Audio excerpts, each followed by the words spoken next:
the Cash Flow Couple Podcast. I am your hostess with the mostest, Wendy Williams, here with my husband, John Boy Williams. I just want to do it myself. John Williams. How you doing? So it's our anniversary. It is our anniversary. Yes. I didn't think that you remembered. Well, I said happy anniversary this morning. I mentioned it several times during the day. What do you mean you don't think I remembered? I did forget once. And we've been married 18 years. So it's very easy for me to remember how long it's been because we got married in 2000. So just whatever year it is, that's how long you've been married. So that makes it easy for me to remember. But we actually started dating, if you remember, in 1994, which makes us really old. Yes. Holy moly. Has it been that long? Yeah. So people always say that. They're like, we've been married, but together since. But we dated for quite a while before. I guess that's 6 years. Yep. Yeah. Through college. Yeah. So anyhow, it's our anniversary. Happy anniversary. Happy anniversary to you. Yes. And I saw a quote today that's related to that. Oh, really? Yes. So, and I'd seen this quote before. It was actually the origination of this was when I had the computer business. Remember back in the day. Back in the day, yeah. Yes. So I think we talked about it on the previous podcast.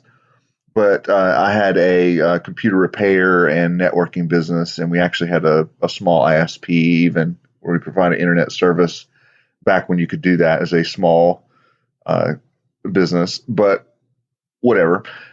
In our business, my mother actually gave me a poster to put up in the business. And it had a bunch of these quotes on it, like life kind of inspirational quotes. And one of the quotes, the only one I remember was, and I'm probably paraphrasing, but it said, 90% of your happiness in life will be directly related to who you marry. Oh, interesting. Yes, which was very timely for me because we had basically just gotten married. But I still remember that quote, and it kind of stuck with me. And I think that's true in a lot of ways. I think if you see so many people that marry the wrong person and it just causes them misery, and then other folks who marry the quote right person and it turns out well. So I think in our case we did well, at least from my perspective. I agree with the quote, and so that's where I was going with that. Oh, that's a good one. So happy anniversary. That's my commentary on 18 years together as husband and wife. Happy wife, happy life. See, I don't like that one so much. I like it. Of course you do. So that's not what we're talking about today. That's just what today is. So what are we talking? Oh, yes. So today we're talking about what we have been doing. And we have finally gotten our flip under contract, our last and latest flip under contract. Yeah, so that's out the door here soon. Very soon, yes. So that is very exciting. And we are actually making the transition into the multifamily space. This is true. So we are searching for a large apartment complex. Or medium. We'll take a medium. We'll take a medium apartment complex in or around the Charlotte area. So I thought that we would talk about the similarities and differences between the single family space and the multifamily space. Yeah, and I think the dividing line is 4 units or less are more or less single family, because they're treated as residential, and then anything over 5 units or more is commercial. Yeah, they teach you that in real estate school too. That's what they say. Yeah. Well, that's the dividing line because of Fannie Mae, Freddie Mac guidelines as far as lending goes. Oh, yes. I didn't realize that. Yeah, so that's the demarcation point, because you can get a traditional mortgage like you would on a single family house up to a quad. So a lot of people will do that as kind of or at least that's a recommended strategy for those newer into real estate, and especially those younger, that are making that first purchase, instead of going and buying a single family home just to live in, go buy a duplex and live in half of it and then rent out the other half. I wish we had done that. And you can do that all the way up to a quad. So my thought is, why do a duplex if you can do a quad? As long as you can qualify for it and all that kind of thing. But you can actually live in one of the units and then rent out the other three, and either, pay your mortgage and live there, quote, free, or actually have cash flow on top of it. And then you live there a certain number of years, and then maybe you move on to something else. But now you have the property and you were able to finance it just like you would have had you gone out and just bought a single family. So that's important. But the line is, okay, if you're going to buy a 5-unit, those rules don't apply anymore. Now you're talking commercial property. So I guess the line has to be somewhere, and they drew it at 5. Yeah, we know quite a few people who do that, who own, live in part of a quadplex or a triplex, and then rent out the other rooms. Yeah, actually, one of my childhood friends lived in a duplex. And I didn't know what it was when I was a kid. I wasn't into real estate, but I just knew that they lived in half of a house. Did they own the whole thing? I believe they actually did. They were more house hackers. So I just realized that later, much later in life. To me, it was just they moved a lot. But his dad would literally like buy or actually they were building houses. They would build a house, they would live in it, fix it up and make it nice, and then they would sell it and move to another house. No kidding. Yes, and they kind of, I just thought the guy moved a lot, but he moved a lot in the same neighborhood. So they would move from one house in the same neighborhood to another house in the same neighborhood to another house, and then they lived in that duplex at one time. So I believe his dad they call that house hacking. Because there are tax advantages to it. I'm not a CPA, but I understand that if you live in a home for 2 of the last 5 years, I think is the current law, right, yeah. Then when you sell it, there aren't, it's not considered a gain for tax purposes. Right. And then you just, go buy another house. So that's what they would do. Yeah. And I just never realized that growing up that that's what they were doing per se. Yeah. Way back then. You're the same age. Actually, you're older. You're 3 months older. So we've talked about that before, but we're in that sweet spot where you're technically a year older than I am. It won't last much longer. I know. So. But yeah, they actually lived in a duplex, which was interesting. So I don't actually know if they owned it. I assume they did because I wish we had done that when we had first gotten together. Well, yeah, had we known. I know, right? All the things we could have done. Yeah, I mean, there's lots of things like that in life and in real estate that I think that's important. Listen to people that have come before you, especially if you're younger and newer and you have never bought something. Seriously consider that. Seriously consider buying a duplex and living in half of it, or buying a triplex. Especially if you don't have kids yet. Yeah, but even if you do, I mean, a duplex doesn't mean it has to be small. Well, there's lots of duplexes. It just means there's 2 of them. Really good size.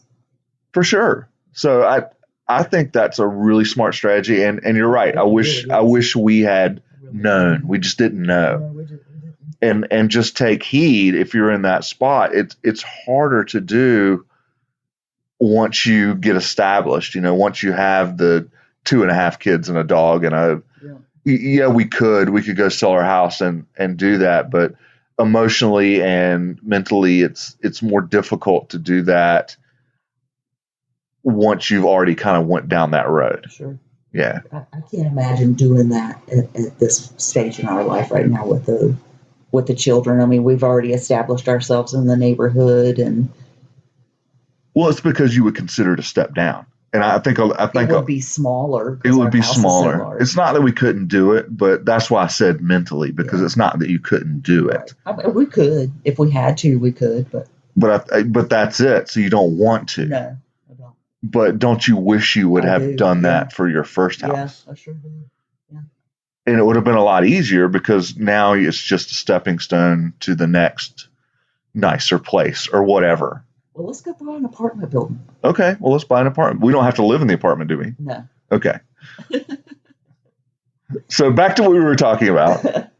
So it was interesting because I've been educating myself and reading books and listening to podcasts about investing in the multifamily space as opposed to the single family rentals, and I've noticed some similarities and some differences.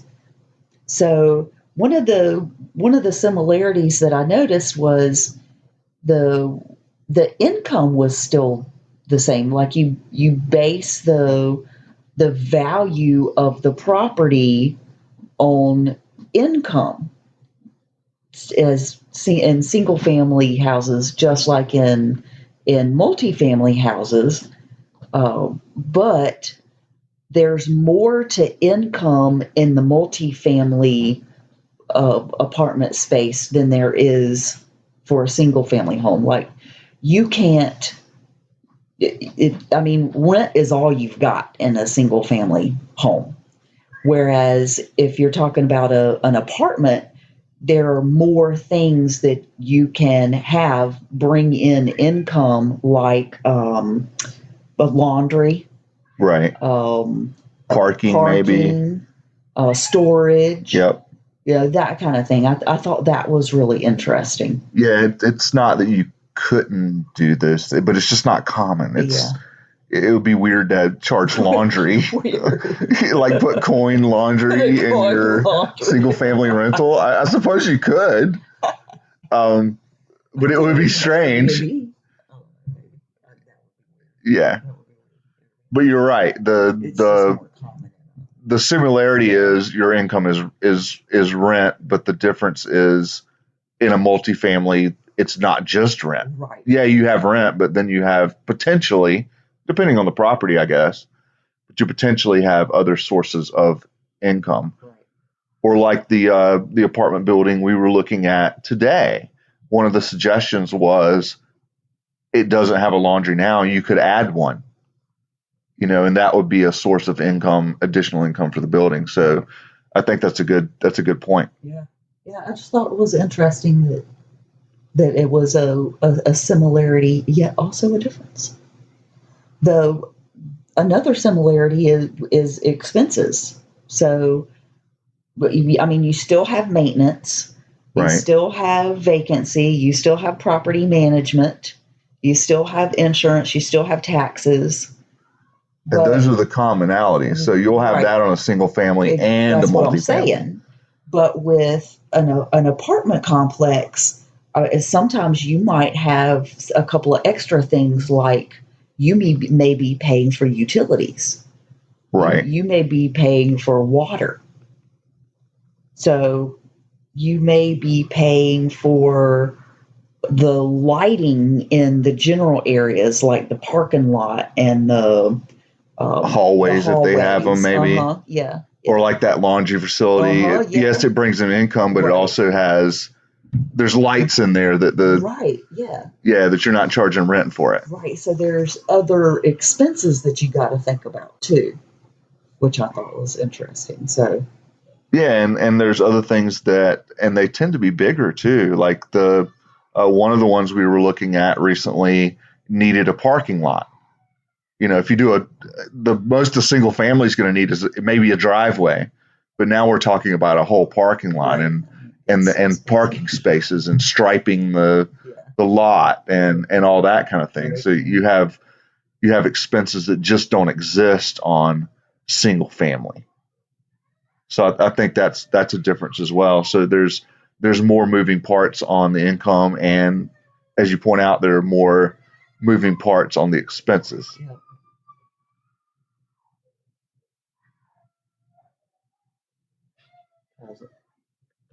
Okay.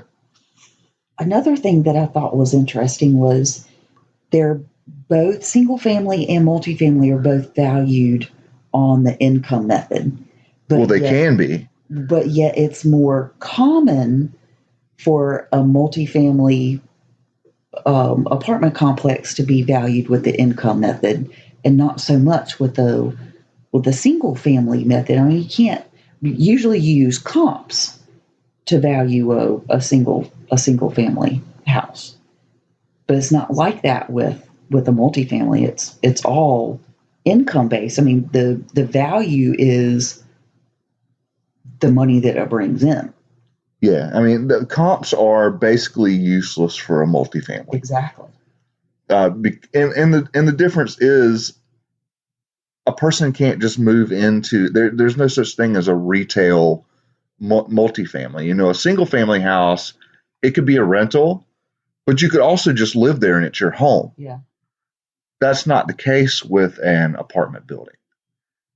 You know, so there's a big difference right there. So what I found, or what we found in single families, is that they're almost always, depending on where they're located. But if you're talking about something that could be something, you know, it's not the total percent, you know, rental neighborhood. If you're talking about a place where people own homes, they're almost always more valuable on the marketplace as homes to the end buyer than as rentals, because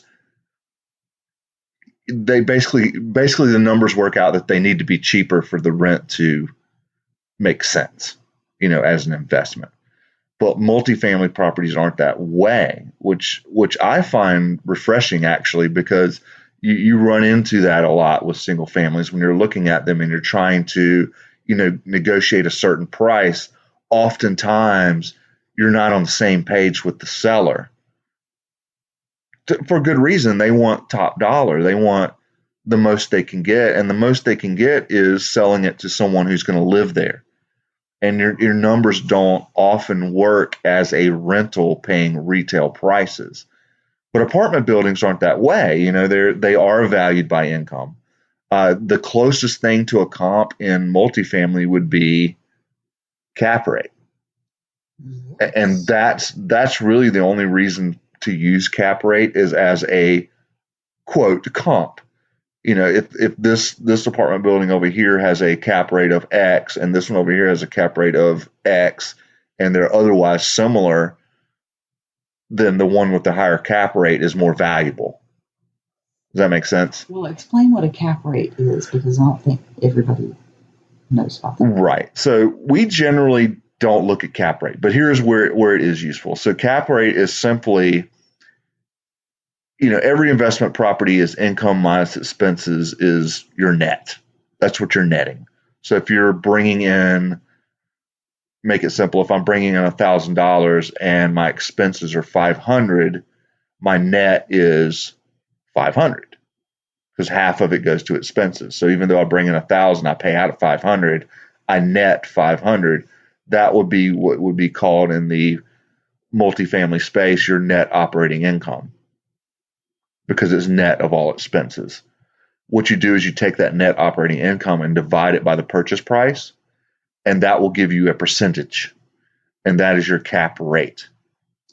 So it's the net operating income divided by the purchase price. Yes, and that gives you what it gives you is a cash on cash return, assuming you paid cash for the property. So if my net operating income is $1,000 a year, or I'm sorry, $10,000 a year, then, and I paid $100,000 for the property, that's 10%. It does not include debt service, which is why we don't use cap rate, right?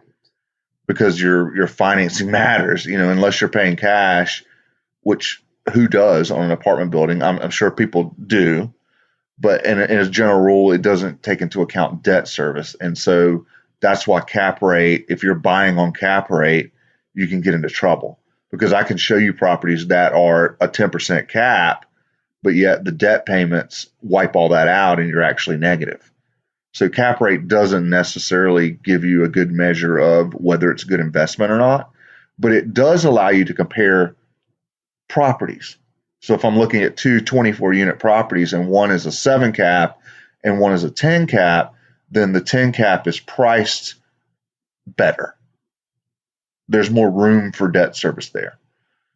So in a sense, that's kind of using the comparables, but keep in mind it's not the purchase price. I didn't look at the second one and say, oh, it sold for $1 million. It was 24 units. My 24 units should sell for $1 million. Well, no, it matters what your expenses are. Exactly. Much more in a multifamily. And that's where net operating income comes into play, and hence cap rate comes into play. So it's a way. It's just really a way to compare. It's really not a buy criteria, in my opinion. I want to know what my actual cash on cash. I'm putting this much money in. I want to account for debt service and all those other things, and say, what is my true cash on cash return? And that's really my metric. But as we were going back to, this started as comparables in a single family rental. Well, it could be a home. So you have to value it that way. So you're going to look at comparables. You're going to say a 3.2 in the same neighborhood sold for $100,000. Mine is very similar. It's a 3.2. It should sell for $100,000, but it only rents for $600, dude. That means I can pay you like $40 for it. And so therein lies the problem with single family in a lot of cases, because you're competing with that other non-investor market where an apartment building is an investment. Right. It's not a place to live. So I think that's an important difference, and that's the difference there. Yeah, that's interesting that the highest and best use of a single family home may not be a rental. Yeah, and there you go. It's exactly it. Highest and best use. Yeah, that's another real estate school term. Yes, that I learned. I did learn something, but vocabulary was always my strong point. Well, that is important. I mean, when you look at, especially in the multifamily space, like cap rate. Yeah, I was saying highest and best use. Well, so the highest and best use of an apartment building is obviously to be apartments. Right. When you're looking at a single family, the highest and best use, as you say, may not be as a rental. Right. Mm-hmm. So, another difference that I found was how multifamily apartments are financed. So, you look at what's called a profit and loss statement. And I mean, that just is exactly what it sounds like. You look at the income and you look at the expenses. I mean, that's where you get the name profit and loss, right? So, but you... Yeah, it's that. Is the income minus the expenses a negative or a positive number? That's why they call it a profit and loss statement. Or It's really a profit or loss statement. Yeah. But it's interesting because the terms are different. If you get a multifamily apartment and you get, let's say that you get bank financing, it's not about what you can afford like it is in a single family home. That's true. Like the bank is going to look at your finances and you personally on a single family. But it's not like that with a multifamily property. They're looking at what the asset can do. Yeah, much more so. And it's almost like a little business in itself. Yes, it is. I found that evaluating multifamily properties and looking at them is very much more like you're running a little business. It is, isn't it? I love that. Yes. It's very much business. What does it bring in? Yep. What are the expenses? And you should look at any rental property that way.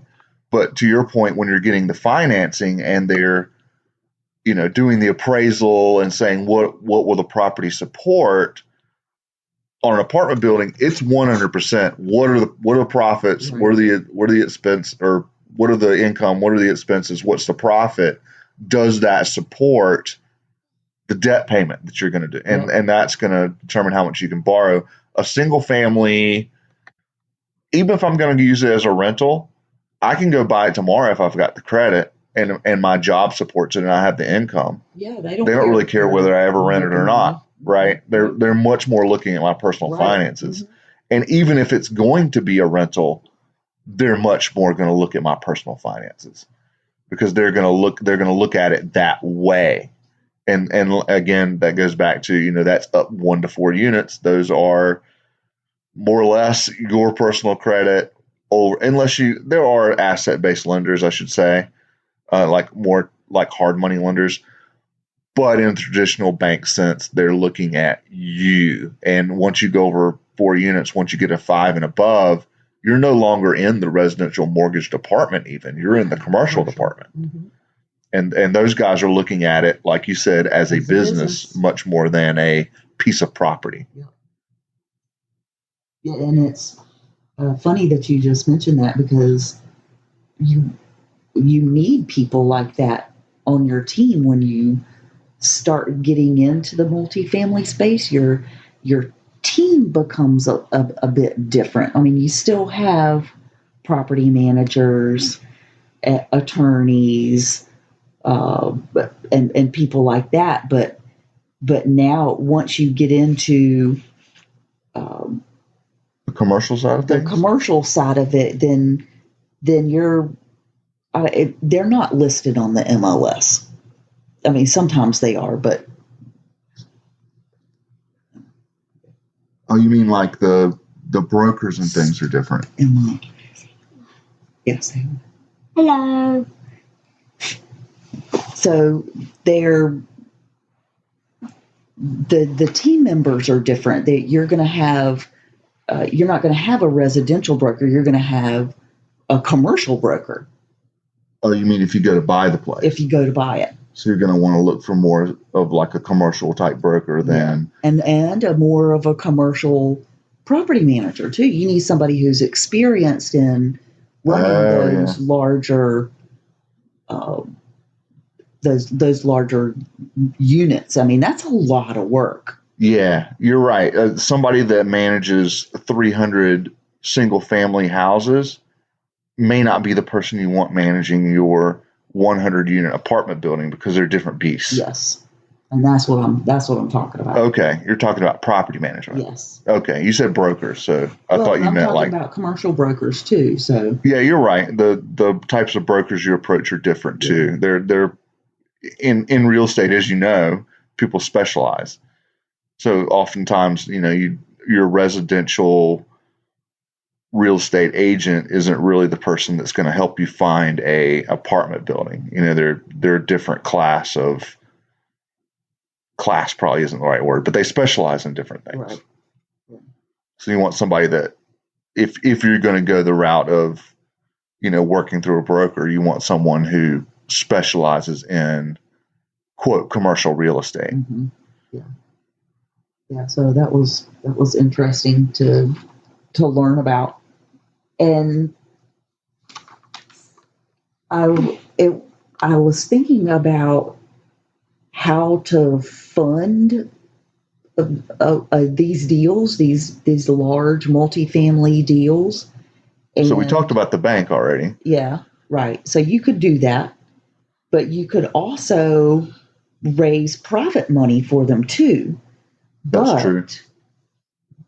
But the purchase prices are quite large. Yeah, they're different. There's more zeros, right? So that $100,000 house is like now $1 million apartment building. Exactly. Right. There's a lot more people with $100,000 than $1 million. Even if you were to raise like $100,000, how many $100,000 people do you need to buy this $1 million property? Well, I guess you need 10. You need 10. So now you're talking about, so now we got to involve other team members like SEC attorneys. Because now you're talking about syndication. Yes, you're talking about selling a security. Yes.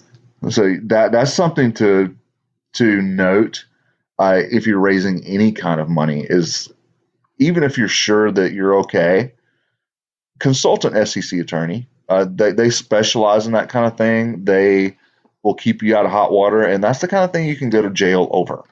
If you're on on Facebook, and I see it all the time, and I've been warned about it by my mentors, but I see it all the time.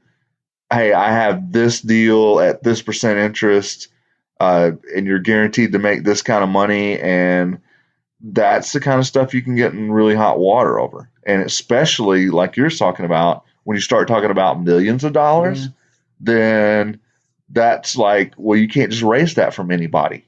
You got to have an attorney that does a private placement memorandum and all this other kind of stuff. And you don't want to mess with the IRS. You don't want to mess with the Securities and Exchange Commission.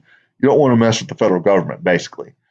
So this is somebody you need to have basically on retainer to say, here's what I'm wanting to do. Is that legal, or how do we do it legally? Correct? So when you start involving, like you said, when you start getting into larger properties and you're talking about raising funds, even that saying that word, raising funds, puts the hairs on the back of my head saying, okay, I'm doing something that is potentially considered a security. And now I'm potentially under regulation. Now I'm potentially going to jail if I don't do it correctly. I need to pick up the phone and talk to my attorney. Yeah. But now you need a specialized attorney. Yes. It's not your local real estate law attorney, or it's not your local family law attorney. It's somebody who specializes in Securities and Exchange Commission law. It's a very specialized thing. So if you're raising any kind of money, this isn't just multifamily, but it's more common in multifamily, I think was your point. You need to have that person in your team. Well, you made the point. I was just pointing it out. I was pointing out your point. You're pointing out my point. I like to point out your points. You like to expand on my points. Yes, I like to expand on your points. You do that a lot better than I do. You explain it a lot better. Well, I get what you were trying to say, and I was just kind of, mirroring back to you. Isn't that what you were saying? And I think that is important.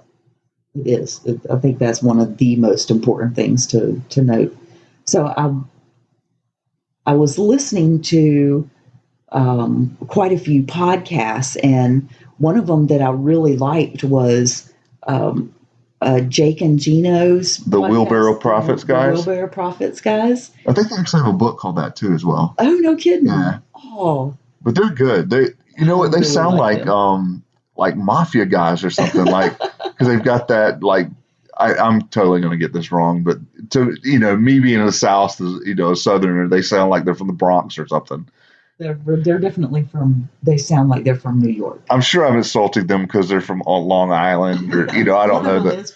Is that right? Okay. Yeah. But it's very much sounds like the Sopranos to me. And they almost kind of look that way too. Like they look guys like, stereotypical guys, but they're totally nice. Like they come across to me very down to earth, very real, very somebody that you'd like to go have a beer with. Like approachable, and they're knowledgeable, and they're humble, I think. Yeah. They don't blow a lot of stuff up your skirt. Smoke up your butt. But I think that's a really good podcast. I think that's a really good podcast to listen to. It's one of the ones I've listened to as well. In fact, we were listening to them today. Yeah. They're one of my favorites. So I've got some tips. Okay. If you want to leave the single family rentals and get into the multifamily rentals. All right, hit me up with some tips. Okay. Treat each property as its own standalone business, and it has to support itself. So you mean the single families, or you mean the multifamilies? The multifamilies. Treat it as a business. See, I would say start treating your single families that way. Oh, really? Yes. Approach every property as if it's its own little business. And I had never thought about that before. Well, we talk about how if you buy a rental property, it has to support itself. I mean, that's basically what you're saying. Yeah, but I had never thought about it as its own little business. Yeah, and I think most people don't at that level. And you run into that when you go to buy these. So you'll find somebody that has 10 rental properties and they're just selling one of them. And you ask them for the income and expenses on that one property, and they don't really know because they lump them all together. It all goes into the same account. That's interesting. All the expenses come out of the same account. They don't know what went to what property because they don't keep that kind of records. They have 10 of them. They just spread it out. So they can't tell you really what property 7 is doing. They just know that the whole portfolio is doing X. Now that's a tip. And that's something in the multifamily space that you don't want to do, because it does have all those more moving parts. You have all that different income, you have all different experiences, each expenses. Yeah, each building has its own culture. I mean, there's all sorts of things that go into a multifamily property, especially the larger it gets, that just don't exist really in a single family. So the tip I think you're trying to give, and that I would expand on, is to say, start treating your single families that way now, and you'll be better prepared once you move into that space. It won't be a foreign concept. Ooh, that's a lot better than what I had. Oh, well, I thought that was the tip. Yeah. So tip number 2 is that in the multifamily space, you are going to be dealing with a more sophisticated investor. They're going to understand the numbers better. They're going to understand the vocabulary. They're going to understand income, expenses, cap rate, cash on cash return, and what is that? The RR? You mean like the ROI? Not the ROI, something else. Well, if you don't know what it is, how are they supposed to know? Are you going to talk to these sophisticated investors? Apparently, I need to look at my spreadsheet. Yeah, I mean, what I would say about that is that in the single family space, you're often dealing with regular homeowners. There is a little bit of that in the multifamily space. I mean, every once in a while you'll see like a mom and pop type operation, thing. And like 24, 50 units, it gets a little. It would be more difficult for a person to run it themselves, I think. Yeah, but even so, the language is much more as it's a business rather than. And I think that's the reason that they're more sophisticated, is because it is a business. It is its own little business. Yeah, I agree. You tend to deal with a little bit more business minded type. Mm-hmm. You will have a lot of people that, and I mean, this isn't universal. It's just you're speaking in generalities, but yeah, I mean, I think it would be much more common to run into somebody that owns, 20 single families that doesn't necessarily run it like a business, where it would be much more rare to run into somebody that has a 20 unit apartment complex that doesn't run it like a business. So tip number 3 is to go in and look for ways to add value to the space, and see if you can increase the income, but also decrease the expenses, and that's gonna bring your values up, right? So maybe you can add a coin laundry facility, or fix it up a little bit, like wait for the tenants for their leases to run out, and then once they leave, you can come in and fix the place up and make it just a little bit nicer, and then that way you can charge more in rent. Yeah, or maybe it's something like the water bill's way out of whack, and the reason it's way out of whack is because there's a leak somewhere. So if you can come in, fix that problem, all of a sudden your expenses are much less. Because remember, your value is based on your net, your income minus your expenses. So decreasing your expenses helps as much as raising the rents. Yeah, so you got to look at both of them, the income and the expenses. Sure, because your net operating income really determines your value in multifamily. Yeah, so operating income really determines your value.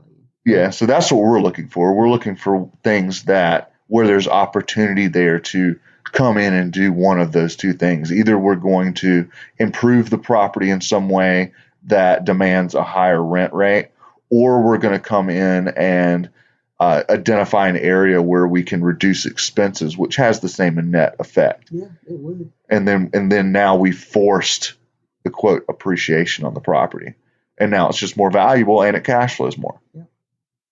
So that's the kind of opportunities that we're looking for, and that's the kind of opportunities I think we would encourage other people to look for in the multifamily space. Yeah. That's where you're going to find your best ROIs, I think. Agreed. Well said. Well done. Well, we got to wrap this one up because we have to go. We're going to go do another podcast because you're just about to leave me. That's right. I'm going down to Tampa next week, in the middle of the week. That I'm going to Larry Harbaugh's 4-day boot camp in Tampa, and it's kind of his signature course. It's called Never Step Into a Bank Again. And Larry, he has a great podcast, by the way, if you haven't listened to that. So free plug for Larry, and I'll give a free plug for Larry's course, and I'll talk about it when I come back. But basically, he has over 30 years of experience in primarily the single family space, but it's his. He started with no money, no credit, that type of situation, and so he had to learn over time from his mentors and just the school of hard knocks, how to be creative. So he has a lot of creative deal structure. He has a lot of tips on talking with sellers, talking to buyers, different creative ways to do real estate deals, and packages that all together and does the boot camp. And so I want to go down while I still can, while Larry's still doing these, and take advantage of that. So I think that'll be. I'll come back and report, and I think it'll be an asset to our business, even in the multifamily space. Because a lot of what he teaches, they're just timeless. They're timeless techniques. I've devoured most of the information he has available for free, and I want to get it straight from the horse's mouth, for lack of a better term. So that's where I'll be for 4 days. So I go down Wednesday and come back Monday. Good grief. You're going to leave me here with these kids by myself. Yes. For like 5 days. Yes. Well, you could have come, you had an open invite. You know what it takes. I know. It's a logistics problem. To get all these children. We have 2 children. And we have 2 furry children as well. This is true. So they also require maintenance. Attention, yes. And maintenance. There's no telling how much we pay in maintenance and property management. Yeah, exactly. When we're gone. Yes. So, that's where I'll be. So, when you want me attending, although I wish you were coming with me. But I will come back. I will take good notes. I will report. Larry's hilarious. Yeah, he's a really great guy too. He's a man of integrity, and you're right. He's funny. He says just the most awful things sometimes, and you just can't help but laugh. But then he'll tell you stuff that you're just like, I don't even know what he was talking about. And then like 2 months later, the light bulb will go off, and I'm like, we met him in Podfest. Oh, yes, at Podfest. So we met him in Podfest, and then we went out to dinner. Yes, we did. That's right. With him, and I think Tyler and Tyler was there. Jill, there were several of us there. Yeah. And he was just so fun and hilarious, and but then he would turn around and just be serious and drop a nugget on you, wisdom bombs on you, and you're like, I have no idea what you're talking about, Larry. And then 2 months after Podfest, John comes running out, and he's like, now I know what Larry was talking about. Yes. I'll tell that story sometime. I may have told it already on the podcast, but I'll tell it again sometime. But yeah, it's good stuff. Yeah. So I'm looking forward to that. Yeah. All right, take us out. All right. So if you found value in this podcast, then go to our YouTube videos and like and subscribe our YouTube channel. We have a YouTube channel. Yeah, that would help us out. And you can find us on Facebook at The Cash Flow Couple. And you can email us if you have any questions or comments or concerns, or, just want to chat. We're okay with that too, about real estate. Info at thecashflowcouple.com. Thank you so much for listening, and we appreciate you guys. Merci. À bientôt.